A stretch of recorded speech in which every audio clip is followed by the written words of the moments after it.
curious minds, welcome to Nerdy Niche. The place we are learning is fun, fast and a little bit nerdy. Make sure you hit the subscribe button and ring the bell icon क्योंकि हर lecture में आपको मिलेंगे cool facts, practice worksheets and the things you didn't know you needed to know.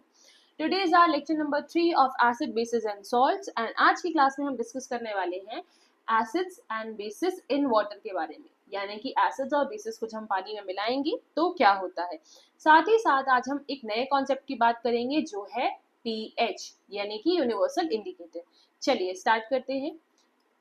अच्छा, जब कभी भी हम acid या बेस को पानी में घोलते हैं तो क्या होता है। मान लीजिए मेरे पास एक बीकर है,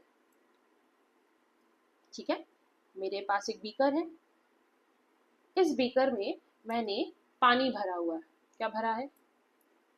पानी भरा हुआ है, ठीक है। अब इस पानी में अगर मैं 2 इलेक्ट्रोड्स डाल दूं, ठीक है, 2 इलेक्ट्रोड्स डाल दूं, जैसे मान लीजिए ये 2 इलेक्ट्रोड्स डाल दी और इनको मैंने बैटरी से कंडक्ट कर दिया, तो क्या यहाँ पर इलेक्ट्रिसिटी पास होगी? अगर ये डिस्टिल वाटर है तो इलेक्ट्रिसिटी पास नहीं होगी। क्यों नहीं होगी? क्योंकि इलेक्ट्रिसिटी जो है वो पास होने के लिए एक मीडियम मांगती है और उस मीडियम में चार्ज होना चाहिए। जैसे कि अगर कोई वायर है मेरे पास, suppose this is a wire, ठीक है, तो इस वायर में जब इलेक्ट्रिसिटी पास होगी तो वो पास कौन करेगा? वो पास करेंगे इलेक्ट्रॉन्स। कौन पास करेगा? इलेक्ट्रॉन्स करेंगे। इलेक्ट्रॉन क्या है? नेगेटिव चार्ज पार्टिकल्स है, ठीक है। वैसे ही वाटर में जब अगर इलेक्ट्रिसिटी में पास करनी है तो उसमें भी हमें क्या चाहिए पड़ेंगे? पॉजिटिव नेगेटिव आयंस चाहिए पड़ेंगे, यानी कि चार्ज पार्टिकल्स चाहिए पड़ेंगे। तो आयंस क्या होते हैं? Ions are charge particles. क्या होते हैं? चार्ज्ड पार्टिकल्स, ठीक है, ओके। और ये चार्ज पार्टिकल 2 कैटेगरीज में डिवाइडेड है, एक पॉजिटिव चार्ज, एक नेगेटिव चार्ज। पॉजिटिव चार्ज को हम कहते हैं केटाइन और नेगेटिव चार्ज को हम कहते हैं एनायन, ठीक है। सो इसी कॉन्सेप्ट के ऊपर अपन देखते हैं कि जब कभी भी एसिड्स या फिर बेसिस को हम पानी में घोलते हैं तो वो अपने कॉन्जिक्यूटिव आयंस में डिसोसिएट हो जाते हैं। डिसोसिएट होना यानी टूटना, यानी एसिड अपने आयंस में टूट जाएगा, बेस अपने आयंस में टूट जाएगा। और जब ये टूटेंगे तो ये पानी में इनेबल करते हैं इलेक्ट्रिसिटी कंडक्शन, यानी कंडक्ट कर सकते हैं ये इलेक्ट्रिसिटी। जब कभी भी हम बेसिस को पानी में घोलते हैं तो वो एल्कली बन जाते हैं। क्या बनते हैं? एल्कली। अब यहाँ एक डिफरेंस आता है कि मैम बेसिस और एल्कली में फिर डिफरेंस क्या हुआ? चलिए वो देख लेते हैं। बेसिस जो होते हैं वो सबसे पहली बात तो एसिड के साथ में रिएक्ट करते हैं, ठीक है, न्यूट्रलाइज होने के लिए, तो ये न्यूट्रलाइजेशन करते हैं। पर एल्कली भी सेम न्यूट्रलाइजेशन परफॉर्म करेंगे। तो फिर इसमें डिफरेंस क्या है? मेटल जो है बेसिस जो है वो मेटल ऑक्साइड्स होते हैं, यानी मेटल की, ये मान लीजिए मेटल है, ठीक है, मेटल की ऑक्साइड होंगे, ठीक है, मेटल की हाइड्रोक्साइड होंगे, मेटल हाइड्रोक्साइड भी होंगे, मेटल के कार्बोनेट्स भी होंगे, मेटल CO3 भी होंगे और मेटल के बाइकार्बोनेट्स भी होंगे, यानी metal hydrogen carbonate. Bicarbonate hydrogen carbonate same बात है, ठीक है। इन चारों कैटेगरी में क्या होते हैं? हमारे बेसिस होते हैं, ठीक है। पर वहीं पर अगर मैं एल्कली की बात करूं तो एल्कली कैन ओनली भी मेटल हाइड्रोक्साइड। क्या हो सकता है एल्कली? सिर्फ मेटल हाइड्रोक्साइड हो सकता है, उसके अलावा वो कुछ नहीं होता है, ये मेटालिक हाइड्रोक्साइड्स ही होते हैं। अब एल्कलीज जो हैं वो हमेशा मेटल हाइड्रोक्साइड होंगे। यहाँ पर हमें एक चीज देखने मिलेगी, एल्कलीज हमेशा पानी में डिसॉल्व हो जाएंगे क्योंकि उनके पास OH आयन है। पर बाकी सारी चीजें ज्यादातर बेसिस पानी में डिसॉल्व नहीं होते हैं। क्यों नहीं होते हैं?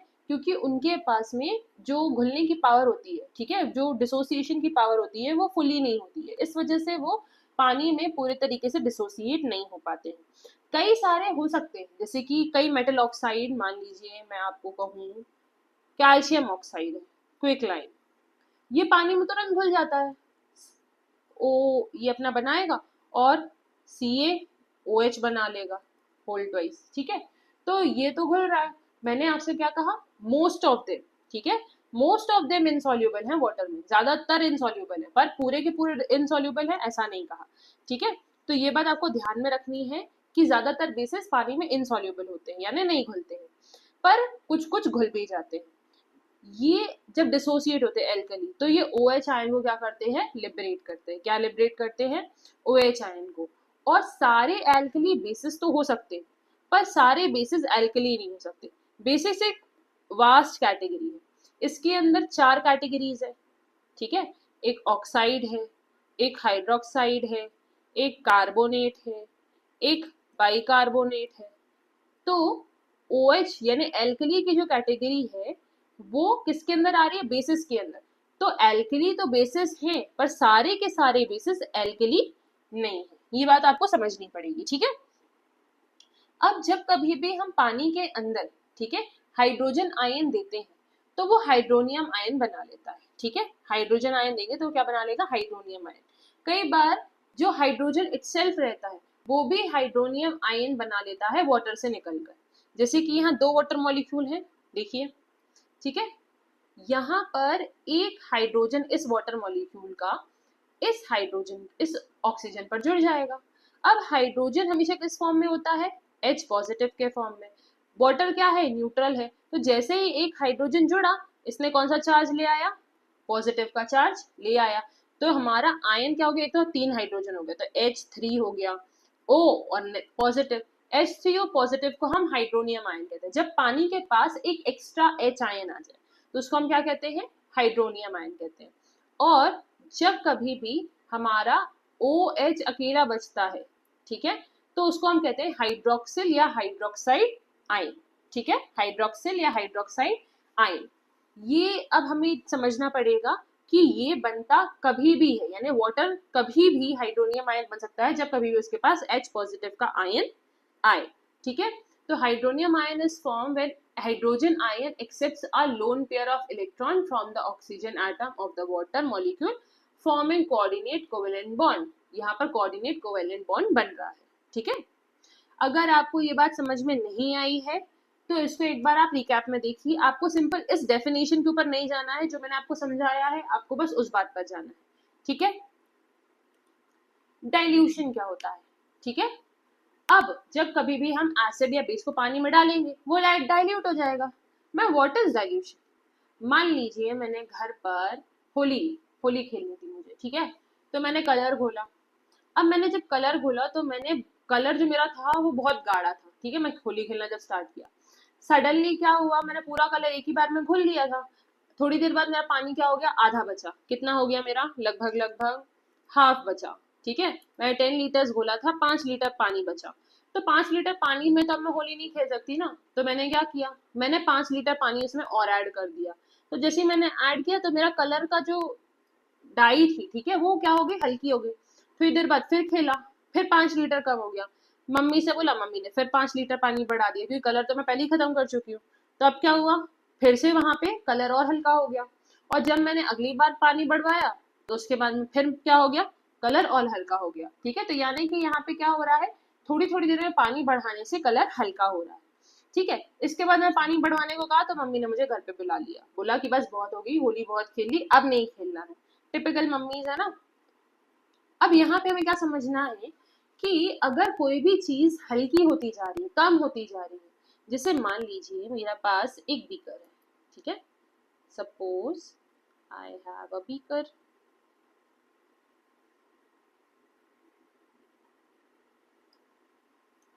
इसको थोड़ा सा अच्छा बना लेते हैं ना। Suppose I have a beaker, ये बीकर है मेरे पास में, ठीक है। अब इस बीकर में प्रॉब्लम ये है कि मैंने भरा है सिर्फ पानी। क्या भरा, पानी, ये पानी भर दिया, ठीक है। और इस पानी में मैंने जब कलर घोला था तो कलर ने अपनी जगह इक्वल डिस्टेंस पे बना ली,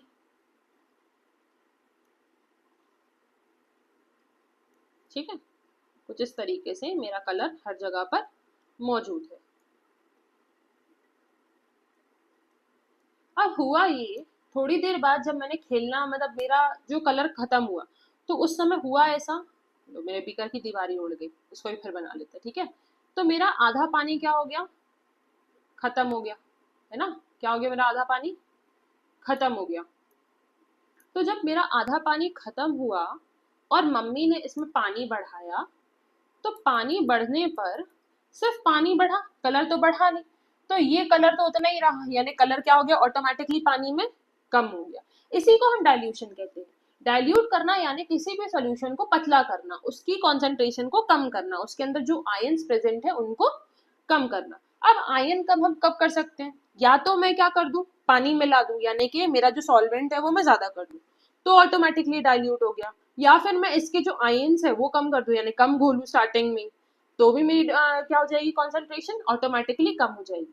तो सॉल्यूशन के तो दो पार्ट्स होते हैं, ठीक है। सॉल्यूशन के कितने पार्ट्स होते हैं, दो पार्ट्स होते हैं। एक होता है सॉल्वेंट, सॉल्वेंट यानी जिसमें घोला जाता है, और एक होता है सॉल्यूट, जिसको घोला जाता है। तो जैसे मैंने कलर घोला था, तो वो कलर मेरा क्या है, सॉल्यूट है। और किसमें घोला है, वाटर में, तो वाटर मेरा सॉल्वेंट है, ठीक है। तो या तो मैं पानी बढ़ा दूं, ठीक है, पानी बढ़ा दिया तो क्या हो गया, डाइल्यूशन हो गया। या फिर सॉल्यूट को कम कर दूं ऑटोमेटिकली, तो भी क्या हो गया, डाइल्यूशन हो गया। तो डाइल्यूशन यानी किसी भी चीज की कॉन्सेंट्रेशन को कम करना होता है, ठीक है। अब अगर हम एसिड की कॉन्सेंट्रेशन को कम कर रहे हैं, तो ये एक्सोथर्मिक प्रोसेस होती है। कौन सी प्रोसेस होती है, exothermic. Dilution majorly exothermic process होती है। कैसी होती है, एक्सोथर्मिक। हीट रिलीज करती ही करती है, क्योंकि अगर हम किसी चीज को डाइल्यूट करेंगे तो वो क्या करेगी, हीट रिलीज करेगी। इसको अब एक बार देख लेते हैं प्रोसेस को। Dilution is a process of reducing concentration of a solution by adding more solvent, usually water, to it. ज्यादातर हम सॉल्वेंट ही बढ़ाते हैं, सॉल्यूट कम नहीं करते। It is highly exothermic process, बहुत ज्यादा एक्सोथर्मिक प्रोसेस है।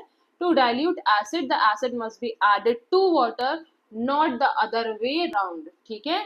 अगर एसिड को डाइल्यूट करना है तो एसिड को वाटर में डालना है। किसको डालना है, एसिड को वाटर में। वाटर को एसिड में मत डाल देना, नहीं तो ब्लास्ट हो जाए आपका टेस्ट ट्यूब, ठीक है। एसिड को कभी भी आप डालोगे तो वाटर में ही डालोगे, वाटर एसिड में मत डालना, क्योंकि नहीं तो आपका बीकर फट जाएगा, क्योंकि हाईली एक्सोथर्मिक प्रोसेस है।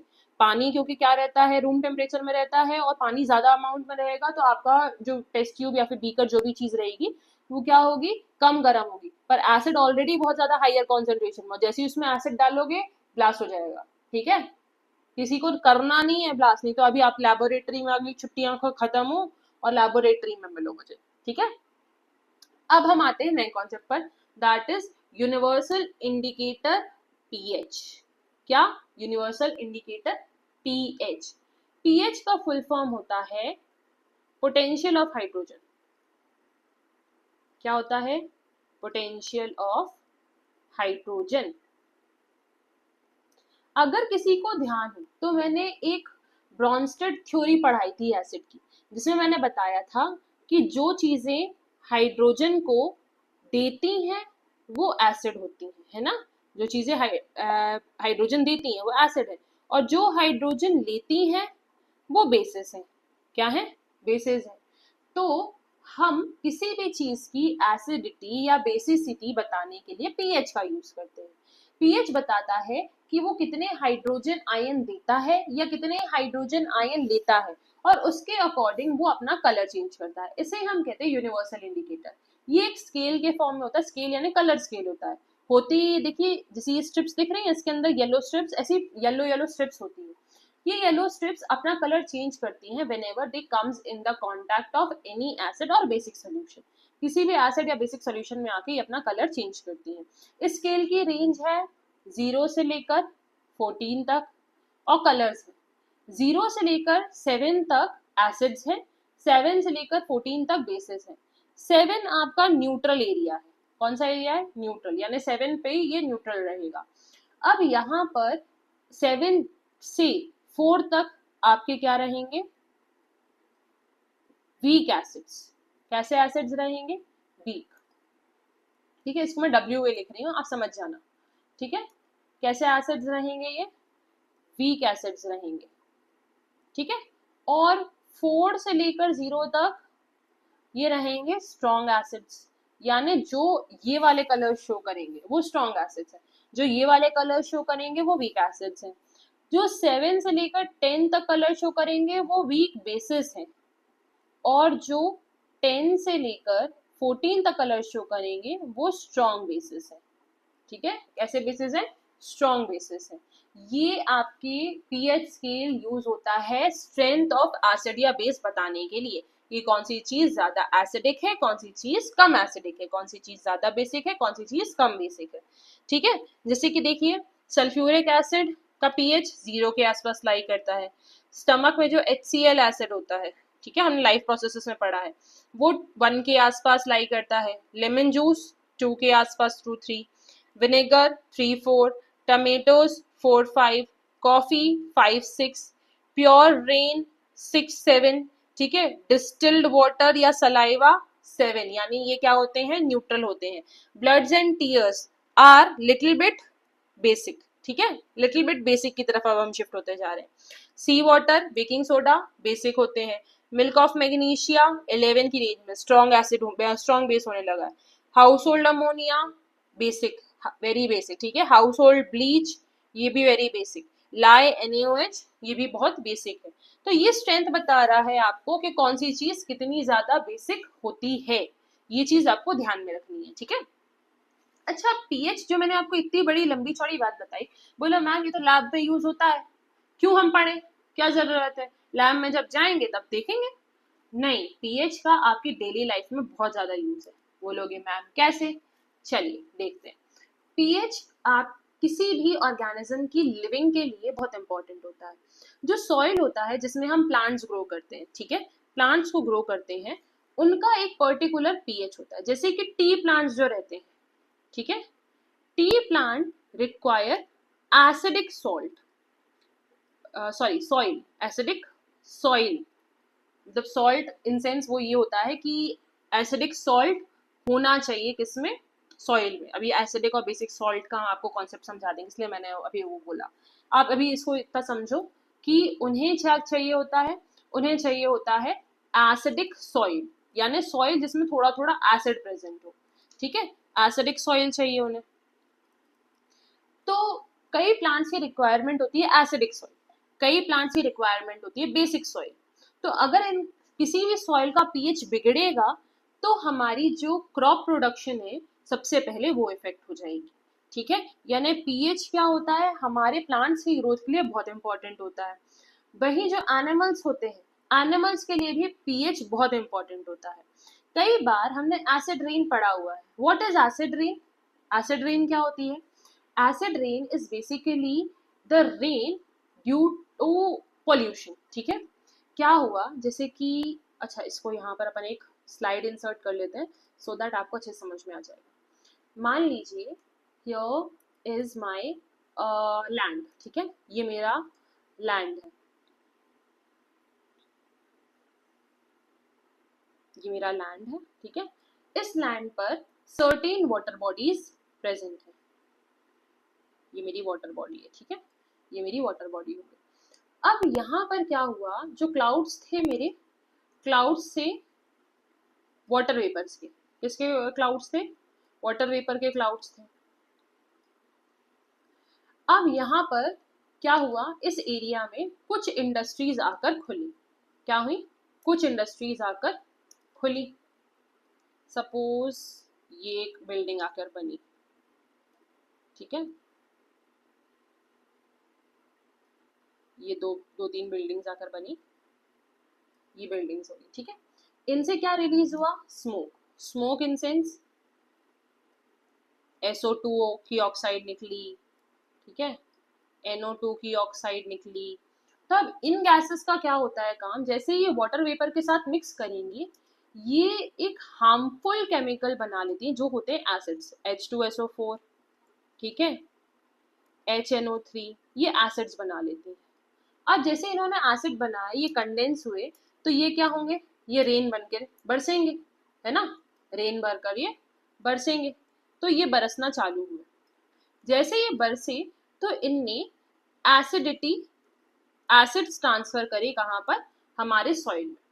तो जो कोई भी हमारे पास प्लांट्स थे, जैसे मान लीजिए यहाँ पर कुछ प्लांट्स ग्रो हुए थे, या फिशेस थी जो मेरी वाटर बॉडी में, ठीक है, इनके पीएच में चेंज आया, यानी एसिडिक सॉल्ट हो गया यहाँ, तो एक तो पहली बात एसिडिक सॉल्ट बढ़ गया, जिससे सॉइल कैसा हो गया मेरा, एसिडिक हो गया, पानी कैसा हो गया, एसिडिक हो गया, तो इनकी लाइफ क्या हो जाती है, बहुत ज्यादा इफेक्ट हो जाती है। तो एसिड रेन क्या होती है, acid rain is a rain in which the acidic content is very high due to the pollution in nature, या फिर हम कह सकते हैं the rain water is little bit acidic due to the harmful gases present in the atmosphere. These harmful gases combine with the clouds and condense and form acidic rain. ठीक है, तो इस एसिड रेन से क्या होता है, हमारा जो मोस्टली लाइफ है अर्थ पर, ठीक है, बायोडाइवर्सिटी अर्थ पर, वो इफेक्ट होती है।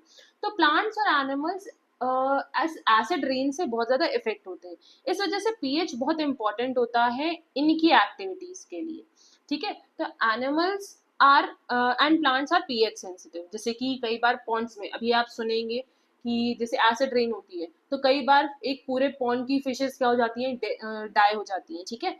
क्यों होती हैं, क्योंकि जैसे ही पीएच वहां पर इंक्रीज डिक्रीज हुआ तो वहां पर एनिमल्स रह नहीं पाते। जैसे अगर आपके आसपास में बहुत ज्यादा स्मोक हो जाएगी तो आप ज्यादा दिन तक लिविंग रह पाओगे क्या, नहीं रह पाओगे। सिमिलरली एनिमल्स का भी ऐसे ही, उनकी सराउंडिंग में थोड़ा सा भी चेंज आता है तो दे कांट लिव। तो इसलिए ये इनके प्रॉपर फंक्शनिंग के लिए, इनकी लाइफ प्रोसेसेस के लिए, डाइजेशन ऑफ फूड के लिए, एंजाइम के फंक्शन के लिए, इनके हार्मोन के लिए, सबके लिए रिस्पॉन्सिबल कौन है, पीएच है। इनका पीएच मेंटेन रहेगा तो ये जिएंगे। सॉइल, पीएच इन सॉइल मैंने आपको बताया था, optimum growth of plant and crops are at 6 to 7, ज्यादा एसिडिक ज्यादा बेसिक सॉइल इनका नहीं चलता है, तो सॉइल भी जरूरी है। इसके बाद पीएच इन डाइजेस्टिव सिस्टम, डाइजेस्टिव सिस्टम में हमारे बॉडी में क्या रिलीज होता है, HCl रिलीज होता है। HCl हमारे बॉडी में एक एंजाइम को एक्टिवेट करता है जिसको हम कहते हैं पेप्सिन, है ना। तो अगर HCl का पीएच कम हो जाएगा और या फिर ज्यादा हो जाएगा तो उससे हमारे पेप्सिन की एक्टिविटीज क्या हो जाएंगी, इफेक्ट हो जाएंगी। इस वजह से डाइजेस्टिव सिस्टम में भी पीएच का बहुत बड़ा हाथ होता है, इसलिए pH is very important in our digestive system. कई बच्चों के दांत बहुत जल्दी सड़ जाते हैं, टूट डिके आजकल आप बहुत सारे बच्चों में देखेंगे बहुत जल्दी होता है। क्यों, क्योंकि मुंह का पीएच होना चाहिए 5.5 या फिर उससे कम, 5.5 या फिर उससे कम, और जैसे ही पीएच इससे ज्यादा हुआ तो हमारा टूथ डिके होने लगता है, यानी माउथ में अगर एसिडिटी बढ़ी तो टूथ डिके होता है। इस वजह से रात को ब्रश करके सोने की सलाह दी जाती है। क्यों, क्योंकि ब्रश जब आप करते हैं तो paste is little bit basic, ठीक है, पेस्ट क्या होता है, टूथपेस्ट इज बेसिक, और जैसे आपने उसको क्लीन किया तो मुंह का एसिडिक जो इन्वायरमेंट है वो क्या हो जाता है, क्लियर हो जाता है। इस वजह से ब्रश करने की सलाह दी जाती है, सो दैट सारे एक तो बैक्टीरियाज रिमूव हो गए और एक बेसिक जो आपके माउथ में एनवायरमेंट है वो क्रिएट हो जाता है। इस वजह से टूथ डिके नहीं हो पाता। तो टूथ डिके किस वजह से होता है, जब कभी भी 5.5 या उससे ज्यादा क्या हो हमारे बॉडी में, सॉरी हमारे माउथ में पीएच हो तो हमारा टूथ डिके हो जाता है, ठीक है। पीएच इन सेल्फ डिफेंस, कई ऑर्गेनिज्म पीएच को सेल्फ डिफेंस भी यूज करते हैं, जैसे honey be here is saying don't mess with me, I have formic acid. ये हमारी बॉडी में फॉर्मिक एसिड रिलीज कर देती है। एक्चुअल में एंड्स हो गई, हनी बी हो गई, या एनी अदर इंसेक्ट्स हो गए जो कि आपकी बॉडी पर बैठकर आपको जो है स्टिंग करते हैं, ठीक है, स्टिंग लगा देते हैं। तो इनके स्टिंग में होता क्या है, बेसिकली ये आपकी बॉडी में एसिड को इंजेक्ट करते हैं। एसिड इंजेक्ट करने से आपकी बॉडी जो है वो बहुत ज्यादा उसको सहन नहीं कर पाती है और उस वजह से आपका ध्यान पूरा उसमें चला जाता है, और ये हनी बी या एंड्स जो होती हैं उसमें अपने सेल्फ डिफेंस के लिए यूज कर लेती हैं। तो ये इन ऑर्गेनिज्म का मैकेनिज्म है इनकी बॉडी का सेल्फ डिफेंस के लिए। इनकी बॉडी में एसिड प्रेजेंट होता है लाइक प्लांट, ठीक है, हनी बी, ये सब क्या करते हैं, ये अपने बॉडी में से एसिड रिलीज करती हैं सो दैट आप इनको हार्म ना पहुंचा पाए। कई प्लांट्स को टच करने पर आपको इचिंग फील होती है ना, क्यों फील होती है, क्योंकि ये इनका सेल्फ डिफेंस मैकेनिज्म होता है। ये एसिडिक सब्सटेंस आपकी बॉडी में रिलीज करते हैं सो दैट ये अपने आप को प्रोटेक्ट कर पाए। हमने 5 इंपॉर्टेंस पढ़े पीएच के डेली लाइफ में। Importance in of pH in our daily life is very very very important, ठीक है। इससे एक ना एक क्वेश्चन हर अल्टरनेट ईयर बनता ही है, ठीक है। आपको एक क्वेश्चन 100% है देखने के लिए मिलेगा इससे, ऐसा हो ही नहीं सकता कि इससे आपको देखने के लिए क्वेश्चन ना मिले। इसके बाद जैसे हमने पीएच पढ़ा, पीएच के बाद हम आते हैं सॉल्ट पर। हमने पढ़ लिया है एसिड्स को, हमने पढ़ लिया है बेसिस को, हमने पढ़ लिया है पीएच। अब हम पढ़ते हैं सॉल्ट्स। सॉल्ट्स बहुत इंपॉर्टेंट है। सॉल्ट्स एक अच्छा कॉन्सेप्ट है जिससे मेजॉरिटी ऑफ क्वेश्चन होते हैं। इससे लगभग 80% क्वेश्चंस आपके बन सकते हैं इस कॉन्सेप्ट से, सॉल्ट कॉन्सेप्ट से, ठीक है। सॉल्ट क्या होते हैं? जब कभी भी हम एसिड और बेस को कंबाइन करते हैं तो हमें क्या मिलता है? सॉल्ट मिलता है, ठीक है। Example KCl, NaNO3, CaSO4 etcetera. Salt को न्यूट्रलाइजेशन रिएक्शन से प्रिपेयर किया जाता है ऑफ एसिड्स एंड बेसिस, ठीक है। अब जैसे NaCl भी है, KCl है, ये सारी चीजें क्या हो गए? हमारे सॉल्ट हो गए। NaCl कॉमन सॉल्ट जो कि हम घरों में खाने के लिए इस्तेमाल करते हैं। ये ओवरऑल पूरे वर्ल्ड में किसके लिए यूज होता है? कुकिंग के लिए यूज होता है, ठीक है। तो सॉल्ट्स क्या होते हैं? Salts are basically mixture of neutralisation, या फिर हम न्यूट्रलाइजेशन कह सकते हैं, मिक्सचर ऑफ एसिड और बेस, या फिर न्यूट्रलाइजेशन ऑफ एसिड और बेस, ठीक है। सॉल्ट की कितनी कैटेगरीज होती हैं? Salt are of different categories on the basis of their pH. जैसे अगर हम एक स्ट्रॉन्ग एसिड के लिए सपोज करते हैं, हम यहाँ HCl ले लेते हैं, ठीक है। HCl एक स्ट्रॉन्ग एसिड है और स्ट्रॉन्ग बेस लिया जैसे कि NaOH, ठीक है। तो जो सॉल्ट बनेगा वो कौन सा होगा? NaCl और वाटर बनेगा। तो NaCl क्या बना? हमारा सॉल्ट। तो ये न्यूट्रल सॉल्ट होगा क्योंकि दोनों थे क्या है? स्ट्रॉन्ग है। अब जैसे कोई वीक एसिड है, मान लीजिए CH3COOH, इसको हम कहते हैं एसिटिक एसिड। क्या कहते हैं? एसिटिक एसिड, ठीक है, एसिटिक एसिड। और इसके साथ हमने स्ट्रॉन्ग बेस NaOH को ही ले रहे हैं, ट्रीट किया तो क्या बनेगा? CH3COONA बनेगा, ठीक है, और वाटर रिलीज हो जाएगा। अब CH3COONA जो रहेगा ये आपका बेसिक सॉल्ट रहेगा। कौन सा सॉल्ट है? बेसिक, यानी इनका pH 7 से थोड़ा सा कम रहेगा, थोड़ा सा, ज्यादा नहीं, थोड़ा सा कम रहेगा। वहीं अगर स्ट्रॉन्ग एसिड लिया, जैसे मान लीजिए HCl लिया, और वीक बेस लिया जैसे कि NH4OH, अमोनियम हाइड्रोक्साइड, ठीक है, तो क्या बनेगा? एक बनेगा अमोनियम क्लोराइड NH4Cl और बनेगा वाटर। अब अमोनियम क्लोराइड एसिडिक सॉल्ट कहलाएगा। इसका pH 7 से थोड़ा सा कम होगा। कैसा होगा? 7 से थोड़ा कम। बेसिक सॉल्ट में क्या होता है? 7 से थोड़ा ज्यादा pH होता है। तो यहाँ पर आपको न्यूट्रल सॉल्ट देखने मिला, बेसिक सॉल्ट देखने मिला और एसिडिक सॉल्ट। एसिडिक सॉल्ट तब बनता है जब एसिड स्ट्रॉन्ग हो, बेसिक सॉल्ट तब बनता है जब बेस स्ट्रॉन्ग हो, और जब दोनों ही स्ट्रॉन्ग हो या दोनों ही वीक हो तो उस कंडीशन में क्या बनता है? न्यूट्रल सॉल्ट बनता है, ठीक है। तो जैसे pH of salt of weak acid and weak base is determined by conducting the pH test. उनका हम कब pH डिटरमाइन कर पाते हैं? जब हम pH टेस्ट करते हैं, क्योंकि दोनों ही क्या है? वीक है। और वीक एसिड और वीक बेस की एक बात अगर आपको ध्यान हो, दोनों ही पानी में घुलते कम है ना। तो इस वजह से इनका pH डिटरमाइन करने के लिए हम एक pH टेस्ट कंडक्ट करते हैं जिससे हम उनका pH डिटरमाइन कर पाते हैं। तो ये क्लासेस ऑफ सॉल्ट हो गई on the basis of there pH, neutral salt, basic salt and acidic salt. I hope आपको ये चीज पूरी समझ में आई होगी। आज का हमारा जो क्लास रहा वो pH, एसिड्स एंड बेसिस के बारे में रहा। सॉल्ट का हमने एक क्विक ओवरव्यू लिया है। कल हम बहुत सारे टाइप्स ऑफ सॉल्ट को स्टडी करेंगे जो कि आपके एग्जाम पॉइंट ऑफ व्यू से बहुत इंपॉर्टेंट है। फिर उनसे रिलेटेड कुछ क्वेश्चनरीज अपन सॉल्व करेंगे अगली क्लास में, ठीक है। अभी आपको सिर्फ इतना करना है कि आपको pH कॉन्सेप्ट को बहुत अच्छे से समझना है। pH concept is very important, ठीक है। Till then keep learning, have a great day ahead.